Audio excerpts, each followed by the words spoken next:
So today I want to talk about an idea that would make a difference to 4 billion people. 4 billion people who live in cities and metropolises across the world. I want to talk about how the way we lead and manage urban challenges, work and development in urban spaces is seriously inadequate. And I will try and explain to you what might be a new way of dealing with this. I've been flying out and into Bangalore over the last 30 years. In the early years, I would sit at the window, and when I'm flying into Bangalore, I'd eagerly look down to see the city of Bangalore appear. And it used to be a beautiful sight, but mostly with tube lights flickering around in the city with a big green top, so pretty dark when you look at it from the top. In the more recent years, I started sitting on the aisle seat because I liked the legroom. And recently, as the aircraft was coming into Bangalore, it banked quite steeply as it was coming into land. And suddenly I could see the city of Bangalore through the window on the right. And this was an amazing sight. It was like a golden sheet. It was glitzy, it was dazzling. And as I looked at it and as I admired the city of Bangalore, I couldn't help think that is this dazzle, is this glitz hiding an underbelly of some serious social and development challenges?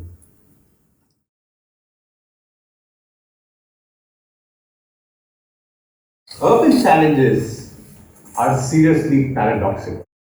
You will see problems that have opposite reasons for the problem existing together. They really shouldn't be. You will see, for example, that on a main street, you will have flooding because of heavy showers and poor drainage. And just in the colonies living nearby, you'll see women hovering around a tanker trying to get drinking water, which is in serious scarcity.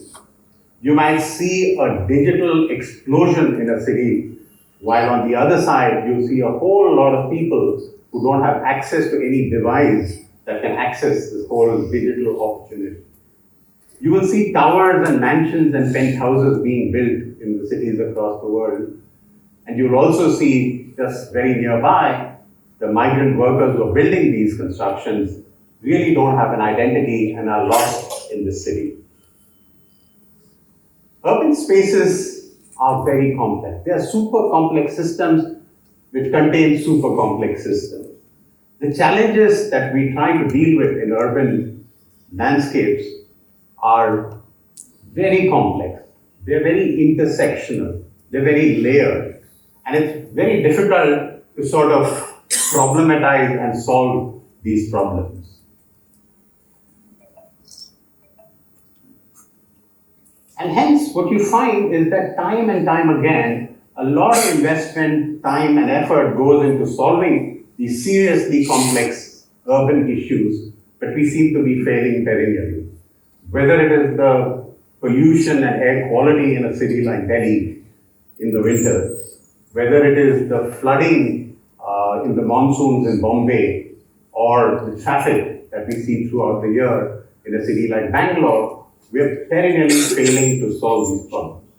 And the reason we are perennially failing to solve these problems is that inability to look at the complex system that an urban space is. There is the layered nature, the intersectional nature. We just don't seem to be able to solve these problems. I'll give you a small story. There is a lake near the house where I live, and it was a very beautiful lake when we moved in. And on the other side of the lake, there was a small fishing village, and people there used to catch some fish. And they would sell the fish to people like us and residents around that area. One day, one of the government officers came by, and he saw this going on, and he said, but it's illegal for fishing in a public lake. And he stopped the fishing. He stopped the fishing, and disaster struck over the next 2 years. Because the villagers used to take care of that lake. They used to protect the lake because their livelihood depended on the fish that came out of that lake. So they stopped doing that. The moment they stopped doing that, within a year, the entire lake was covered with water hyacinths. And once water hyacinths cover a lake, it kills all life in that lake. And 2 years later, you had a dead lake, which was an eyesore and also a public health disaster. And since then now, the government is spending tons of money and has been 8 years to try and get that lake back, to rejuvenate the lake. The Lake Development Authority has been working on this. Working on urban issues require us to break silos, to work across departments, to get involvement of the citizenry. And unless you're able to do that, you're never ever going to be able to solve problems.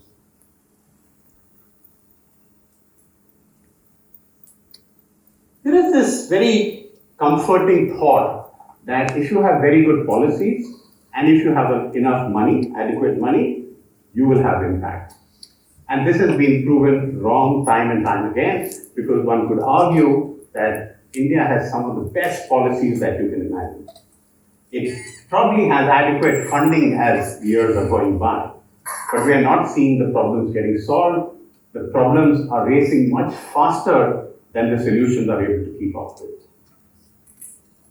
I would argue that thereby the inability to solve complex social development issues in cities and urban locations is not a problem of policy or funding.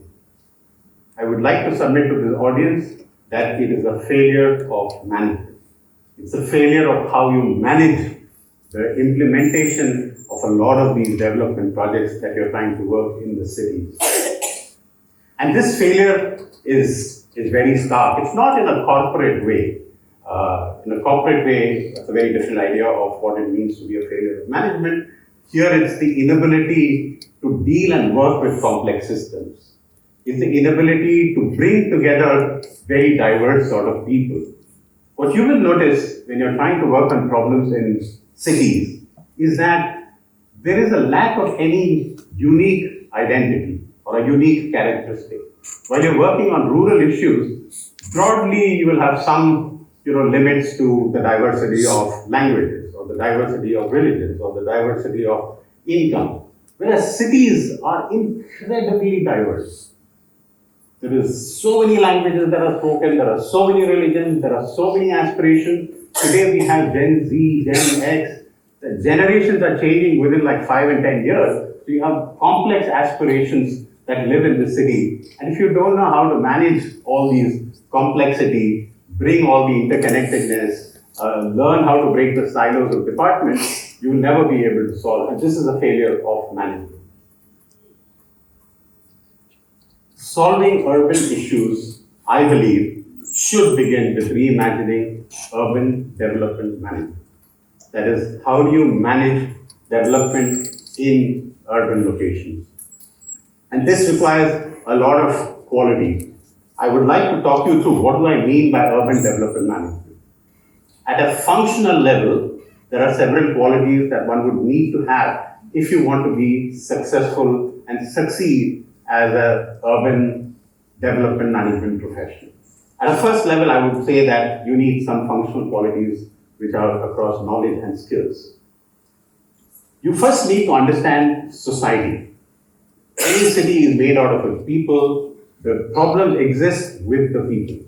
So any problem that exists in a context. So as an urban development management professional, your ability to understand context becomes very, very critical. And to understand context, you'll need to be looking at psychology, history, anthropology, and even the philosophy of what ought to be. And only once you understand the context, you will understand why do problems exist.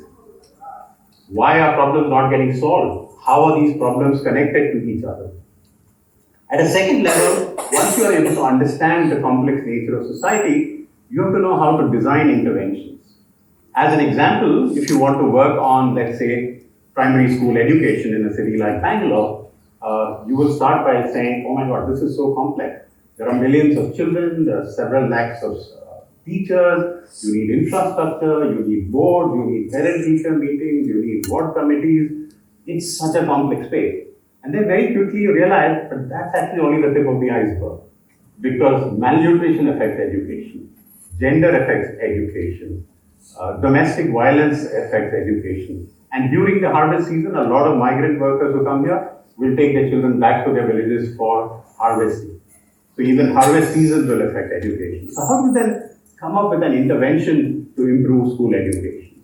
So that ability to bring in system thinking and be able to analyze a whole system, understand where are the levers where you can work through are very, very important. So you need system thinking, you need design thinking, and you need to apply it in complex urban spaces. At a third level, once you know the context, you know how to design intervention, you have to build organizations, you have to build programs, and you have to do it at scale. You have to know management, you need to know how to manage money, how to manage people, processes, governance, data, technology, and so on and so forth. And finally, once you have everything, you have the organization space, it needs to have an impact back in the society that you started the problem with, in the cities that you're talking about. And this requires an understanding of how agile frameworks work. How are you constantly taking loops back into what's happening in the real world and making changes according to that? And here, you'll obviously need to know how to monitor, how to evaluate, how to do impact assessment, so that you know whether your work is actually making a difference or not. And this is just one level of functional competencies that you will need as an urban development management professional. The second level is what I call behavioral competency. It's not enough if you know all those functions. Very often in the world of business, if you know the functional competencies, you can go on to succeed. But in a place like urban development management, you have to know how to collaborate. Development doesn't happen through competition, it happens through collaboration. You have to break out of the conventional ideas of management and talk about how do you do collaboration. What does it mean to do marketing collaboratively? What does it mean to do talent management collaboratively? And so on and so forth.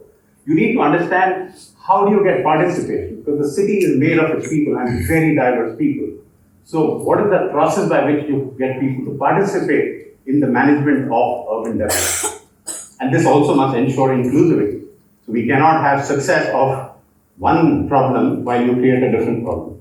Or you can't have success in one section of society while you let down another section of society. So how do you do this inclusively? And it requires a mindset which is of a development orientation.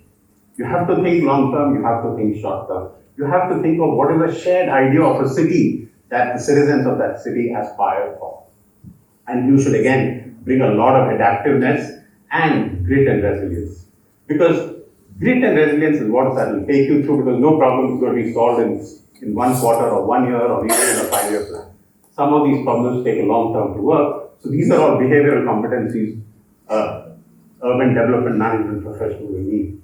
And at the final level, there are a lot of personal qualities that are also very critical for an urban development management professional. And the qualities that I would talk about are universal human values of justice, equity, fairness, sustainability. And unless you have those foundational universal values, there is no way you'll be able to solve a lot of the model dilemmas you will face when you're building cities, when you're dealing with urban complexities and challenges. It also requires you to be a reflective practitioner so that you know how to think through wicked problems. We call them wicked problems because as the problem is being solved, the problem itself changes. Or you solve one problem, another problem sort of rears its head up. So how can you be a reflective practitioner? You have to understand your own biases and prejudices. I might be a man working on gender issues in this city, but I will never ever know what it means to be a girl who's going to sleep in the pavement not knowing whether she's going to be safe till the morning. And then how do I make decisions that will affect her life? So you have to understand your own biases and your own prejudices, and similarly the biases and prejudices of so many other people who are involved in the process. And unless you're able to navigate that space, you'll never be able to solve these problems. So it is this combination of functional qualities, behavioral competencies, and personal mastery that will construct this space, what I'm calling as urban development management. Urban development management is at the heart of urban transformation. And this is, in many ways, bringing the rigor of business, bringing the intent of public policy, bringing the humanity that is required to deal with all this.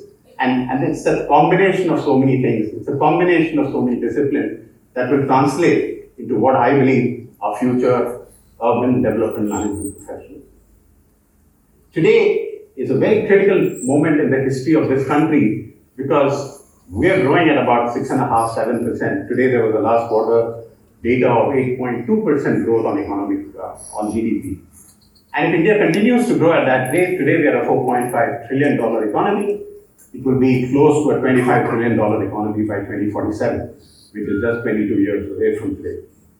And if we spend the same 8% that we spent on development, that will be equivalent to $2 trillion of development capital. And $2 trillion is bigger than the size of this country's GDP 10 years ago. There has never been an opportunity like this for the country to have so much development capital available to make a difference to its people. And that's why it's an opportunity of millennium. And most of you know that we're going to be somewhere in the 50-60% of the Indian population is going to be urban. And those development capital, a significant amount needs to be spent on urban development. And unless we know how to do that, we will miss a huge opportunity. This is an opportunity civilization has not seen, because 1/6 of civilization lives in this country. India and the world, and I mean the entire world because it's all cities across the world, need millions of development management professionals. But there is a serious talent gap, and this man of development management professional, and this gap needs to be addressed urgently. It's a crisis. If we don't do this, the opportunity that's ahead of us in the next 25 years will be missed. And we'll probably create the most unequal country if we don't solve those problems. I would say that this is a national imperative. I think this is something for the country to wake up to. I think we need to build this discipline. We need many institutions to teach development management, teach urban development management. Otherwise, it will not get mainstreamed in this country. We need lakhs and lakhs of development management professionals who can deal with that development capital that is going to grow significantly. I believe the work has begun. I hear green shoots, I see green shoots. I hear government talk about it. I can see philanthropists talk about it. There are institutions beginning to do this work, but we must accelerate. There is no time, because the next 20 years is when this difference is going to happen or not happen. We need to solve these problems so that a child's destiny is not determined by the pin code her parents live in, where systems enable in urban landscapes, where the growth is inclusive and carries one and all in the city, and dignity is central to everything that we do. I believe to make a difference to society and the planet, for billions of people, for generations to come, we must work on urban development management. I think that it's our duty as the current generation to think about future generations, to leave behind a planet that works for people, to leave behind a society that believes in justice, equality, fraternity. This is the opportunity. This is the time. And if we do this in the next 20, 25 years, we will create the most amazing country that the world has ever seen and become a role model for countries across the global south. There is no country that's as complex with the number of cities, the kind of growth we are seeing in the cities in this country. Thank you.